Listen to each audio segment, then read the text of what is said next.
Is it Paris or is it China? Ladies and gentlemen, today we're going to be taking a look at Tianducheng, which is also called Sky City. It is a housing estate located in the Xquan subdistrict of the Zhejiang province in China that imitates in many ways the design features of Paris, France. Now, the construction of this housing district began around 2007. Its central feature is the 108-meter tall replica of the Eiffel Tower, and it is amazing what the Chinese have done here. If you put the Eiffel Tower right next to the knockoff Chinese version of it, they look the exact same. I mean, these people just said, you know what, we like the Eiffel Tower, we like how Paris looks, let's just rebuild it and copy them word for word. I mean, this is plagiarism 101. You'd think they could at least use ChatGPT to change a few of the design features.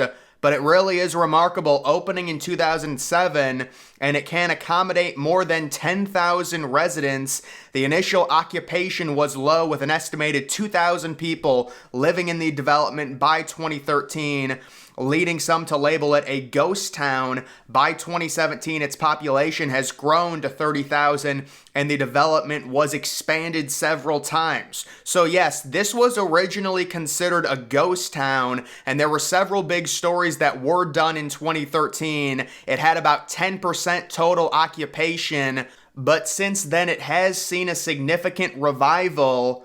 The ghost town mainly attracted Urban Decay tourists and the occasional wedding couple who come to pose for photographs in front of the Eiffel Tower. Isn't that amazing? You've got people in China going to the fake Eiffel Tower, you know, after their wedding, and probably even doing the wedding at the Eiffel Tower. The reason the project was started back in 2007 by the Chinese government was because it was in preparation for the expected death of housing with a surge in population in the near future. The knockoff version of Paris, despite its eerie resemblance, existed mainly as a ghost town scattered around a long barren landscape in the countryside with its very own Eiffel Tower. The main reason the project was doomed was because of the odd location and the abruptly ending roads amidst the farmland located 2 hours south of the modern city of Shanghai, making it less accessible from the nearby city. So one of the big reasons that they had with this city's design, it was just completely out of the way, located 2 hours away from Shanghai in a weird location. They had weird roads, but this goes well beyond the Eiffel Tower, ladies and gentlemen. I mean, they've got the building, the architectural design of Paris, France. When you look at the different little coffee shops, the windows look the same. Oh, isn't that a great photo? Looks like they've got some corn stalks in front of the Eiffel Tower. Yeah, that reminds me of an amazing photo that I saw, probably taken in the 80s, of the Twin Towers and the wheat fields that used to be by the Twin Towers. And it was a photo, and the wheat fields were on the bottoms, and you just look up and you see two giant skyscrapers. The contrast of it is just remarkable. But this, I mean, you can tell this is just a complete knockoff version of it. The town also boasts many neoclassical style buildings and Parisian facades along with cobblestone streets. Despite their charm, they have failed to be the Paris of the East. It's just such a strange thing to completely copy a city, right? The attention to detail is impressive, down to the small details such as replicas of the street furniture.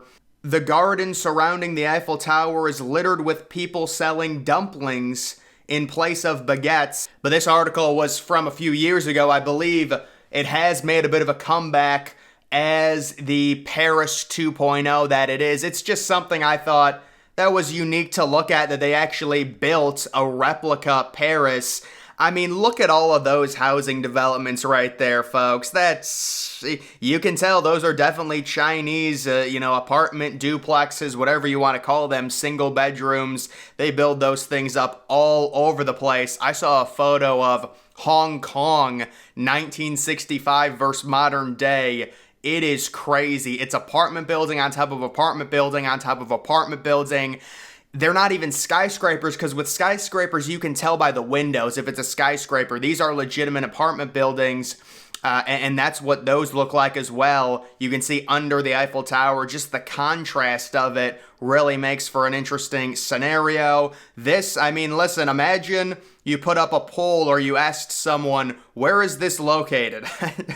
Does anyone say, this region of China? I don't know. Maybe, listen, if they know the trees, you can kind of tell from the tree. That's not a tree that would typically be located in Paris, but that is a pretty impressive resemblance. And then here you can see left or right. Well, you can tell with the Chinese language on the right there coming off of the shop, but still very similar in terms of the windows, the design. You've got the little cut corner at an angle. It is the exact same. So that's just something cool I wanted to show. And, this was a place in 2013. They did look into it and they said it's a ghost town. It was made in 2007. No one's come in. It's got 10% in terms of residents, because they had 2,000 residents. And it was supposed to host a capacity of 10,000, but now, at least in recent years, it does seem like it's booming a little bit. And also the other thing that's interesting with China, they do have some pretty weird weather depending on the part of China you're in. There will be parts of China that get sun, like straight sun, 100% of the time for days on end. I remember when I was younger, I looked up a random place in China. I think it was called Yunnan City or something, and I was amazed because every single day it was sunny. And I always thought it was so weird because you think the Middle East sees a lot of sun. But yes, some places in China see a ton of sun, but every photo I've seen of this Paris East, if you want to call it that, it seems to be very foggy. It seems like a very foggy climate. And I do think fog can contribute to depression. I do not believe that's pollution, but China does have obviously a significant pollution problem. Now, this is one of the more recent articles that argues the city is still completely empty despite its recent uptick in population, saying the bizarre Chinese city built to look like Paris that's almost completely empty. The knockoff version of France's capital has struggled to attract people ever since it opened in 2007. It remains eerily quiet despite recent increase in its population. While the city has gained a significant number of people, right around 30,000 at this point in 2023, given its size and potential, many still say the city gives off the feel of being abandoned.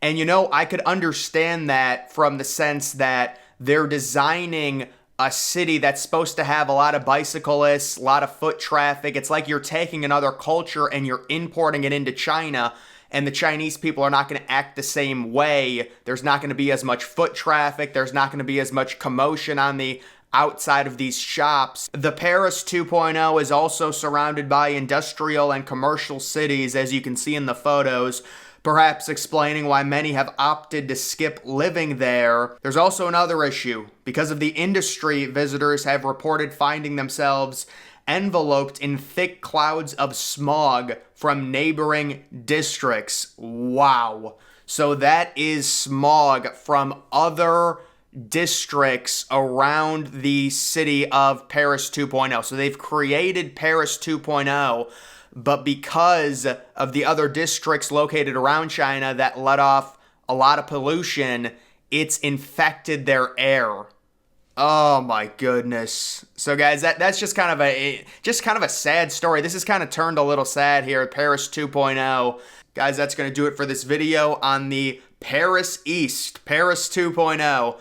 Make sure you're following me on X. Link to that's always in the description.